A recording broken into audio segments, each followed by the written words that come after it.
What's up, everybody? Well, I got another Asus G15 Advantage gameplay video for you guys today. And today, we're going to check out Starfield again with FSR 3 and frame gen, but at 1440p. Now, last time, we did a lot better with clock speeds and all that good stuff, but we still had some stutter. So 1440p is even harder to run, so that should put even more of a strain on the GPU. So this should be an even better test. Heck, I was trying 1440p Cyberpunk, and it was doing fine, but for all we know, this game could just make it go all the way back down to its 1.4 gigahertz throttling nonsense like it was doing in Tekken. But hey, only one way to find out. Let's hop into the game, have a look at the settings, and get ourselves some gameplay. Alright, here's the settings we're going to run.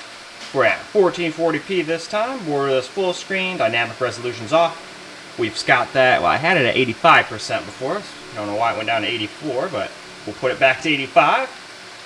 And everything else is the same settings we ran for our 1080p, because that's what I did the first time I ran this. However, it was also throttling extremely bad the last time I did this, so I had no way of knowing if these were actually good settings or not. So we'll test them out with a little FSR 3 and see how they run. And then after we're done getting a little gameplay, we'll of course turn some frame gen on too, and get some gameplay with that. So, now that we've gone through all of the settings, let's quickly go on into the game and see how she runs. Well, here we are in game. And even with FSR 3, it looks like we're getting in the 50s still. But that's better than like the 30s and 40s that we were getting the last time I tried this, so my liquid metal messing arounds definitely helped a little. But at least at 1080p we were still getting some stutters and some massive clock speed drops, which even without a temp tells me that we've probably got some throttling going on still. But we're doing a step in the right direction. Now, back when I tried Cyberpunk out, when I messed with all this stuff, I was playing it at 1440p and the thing kind of settled around 2 gigahertz. So in this game we're actually doing a little bit better so far. But that game I was also playing for countless hours and making absolutely sure it wasn't crashing or artifacting or doing anything else goofy. And I didn't have any stutters or anything in that game, so I don't know what's up with this one, but maybe this game just somehow hits the GPU harder, even though it doesn't look even remotely as good as Cyberpunk. I don't know. I'm not a game maker, so I don't know how all this stuff works. But even though I had a lot of fun with this game, I kind of feel like they just took like some of their older games, slapped a new coat of paint on it, and was like, alright. Obviously just made it more expansive, because you got all these planets and whatnot, but since there's all the loading screens and whatnot, it's not, you know, that crazy. It'd be one thing if it was just like, you load in and somehow there's no loading screens. That would have been awesome, but man, that would be a hard game to make, though I'm pretty sure like there's 3 or 4 base games that do just that. So, I should just say that's too hard for Bethesda to make, I guess. And we're still dropping down into the 40s here. In the 30s. Like high 30s. But we're still doing better than we were doing before, so I'll take it. I think I was just had it in me that I was throttling so bad we would get like a close to 60 FPS experience like this at 1440p with those settings. I think at 1440p, if you want like it to feel playable, we're just going to have to deal with turning on some frame gen. Or lowering the settings, of course. But if you want to game at 1440p, I mean, you kind of want that eye candy. That's kind of the whole point of upping the resolution. No point in upping the resolution if you have to turn everything else way down to accomplish it, at least in my opinion. Now, here we go. See, this is about what it was doing during Cyberpunk. Around 2 gigahertz.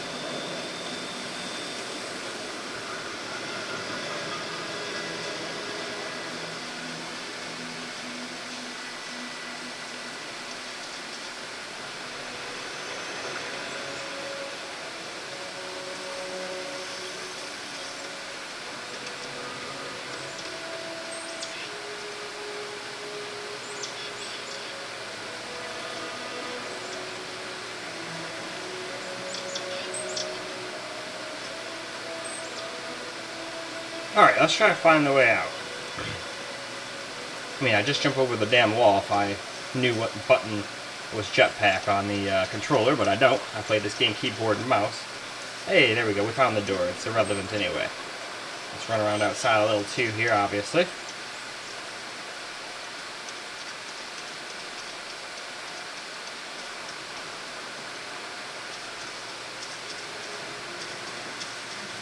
So yeah, setting right around 2 gigahertz at 1440p, just like it's Cyberpunk. So we still have work to do, but we're doing better. I'll definitely take this over 1 gigahertz any day. I think pretty much anyone else would too. Though I'm not gonna lie to you guys, I still kind of wished I never opened it up and at least did the mess with the cooler. I have figured, oh well, I delid CPUs and I can do liquid metal on those no problem, so I can easily do a better job than they can. And then, nope, had to eat my words, got absolutely decimated. I've never been able to get anywhere close to the temps that I got on my one thing was just original, just with their liquid metal. Even though I was still at like 96 on the CPU, I don't think it ever hit 97 like it is now.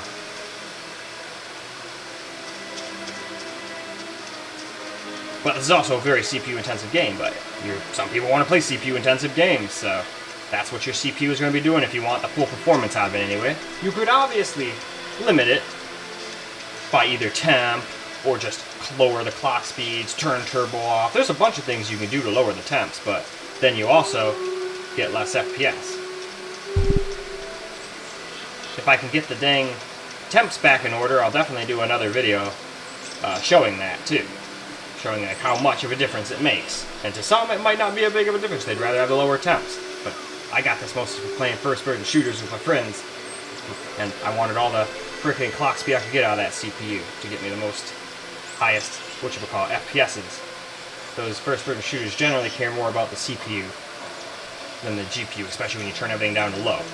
But anyway, that's besides the point. Why don't we now go load up some frame gen? So now, here's our frame gen settings. We're going with the exact same ones everywhere else here. Still at 85 render scale with FS33 on, because I think you have to have that on to make use of frame gen in the first place. I think NVIDIA is the one you can just use frame gen if you want. You don't have to use DLSS. But anyway, like I said, the rest of the settings are all the same. Frame gen is on, so let's get ourselves back into the game. Alright guys, here we go with some frame gen. At 1440p base resolution here. So let's just see what kind of frames we get. Now it definitely feels like it improved the frames this time.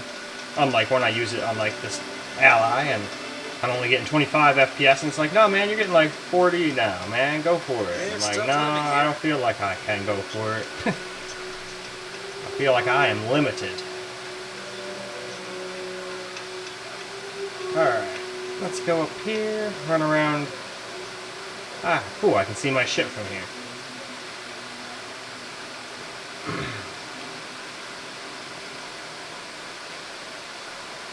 Seems like the Crimson Fleet is everywhere these days.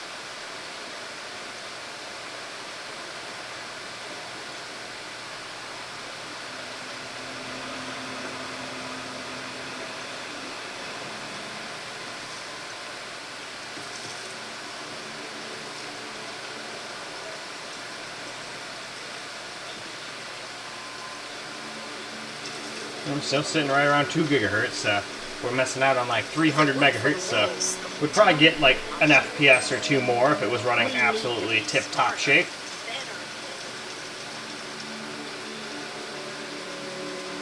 Ever wonder how the Crimson Fleet seems to be everywhere? Because they have. I don't really want to go to my ship right now. That's not going to do me any good. I just want to run around here for a little bit, and then run around outside for a little bit.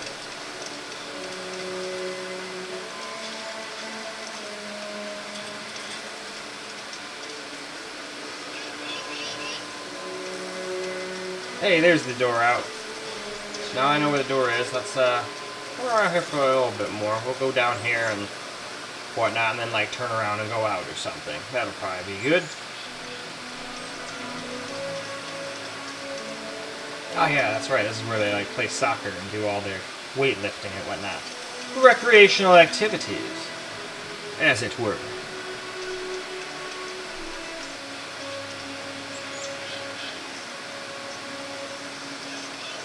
That your ship that landed not too long ago? Well, it was mighty kind of you.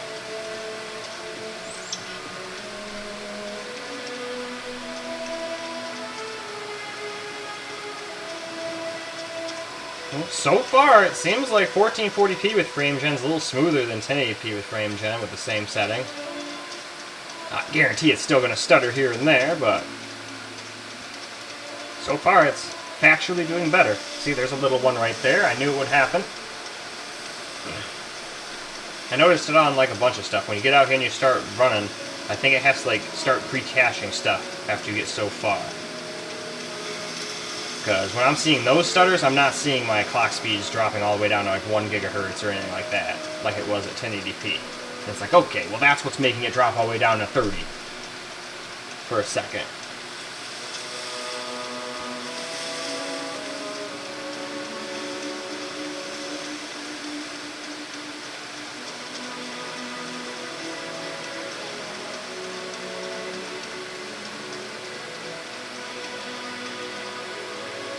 Oh, we can also tell we're throttling by how much watts the GPU is using. We're only using like 100. You're supposed to be at like 130 to 140. That's what it generally would be, back when it was brand new anyway. Before I had fiddled with it. I'm hopeful I can get it back, though. It's just going to take more work. And countless more hours of taking the cooler off and whatnot. Now, I was being smart about it. I didn't, like, put the bottom and hook up the RGB and do all that. I figured that was pointless. I just put, like, my little ROG Ally. They give you, like, a little docking thing so you can, like, set it down on, like, a table until I just watch something on it, like a TV show. Or if you want to hook up a wireless controller to it, or whatever. But anyway, I just kind of set that under the back to give it some room so the fans weren't just trying to sit there and suck up my kitchen counter and actually have some room to breathe, and kind of just went from there. Just kept messing with it.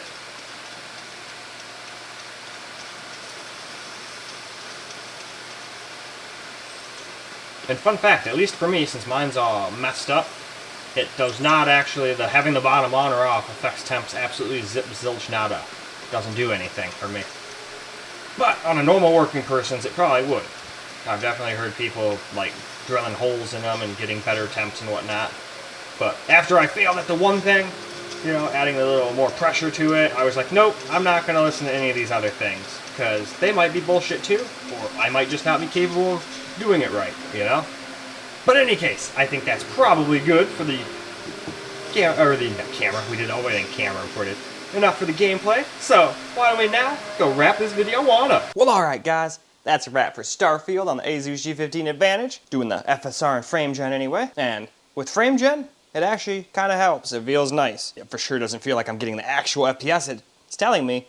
However, it at least feels like it's doing something, rather than on my Ally, getting 20 FPS or something, turning it on and it tells me I'm getting 40 to 50. I'm like, nope, still kind of feels like 20 there, champ. It kind of felt like I gained like an FPS or two in that scenario. But this one felt like I actually gained like 5, 6, maybe 10 FPS. Not no crazy amount like it says, but still feels like it helps. And it seemed to smooth things out at 1440p anyway. We weren't getting too many massive stutters like we were at 1080p, so that's a plus too. But obviously I still have work to do to try to get that thing back to stock, not giving up, because victory will feel really sweet once I actually get it running properly. But at least we're close enough now to where it's not like, oh my god, it's like super inaccurate results like it was before. Before, like a couple other people said, it was almost pointless even making videos on it. If it's running at 1 gigahertz GPU, what's the point, you know? So now, at least, it won't be a huge difference anymore. But in any case, that's all I got for you guys for this particular video. I hope you guys enjoyed the video, because I sure as hell enjoyed making it for you guys. And until the next video, peace out, guys.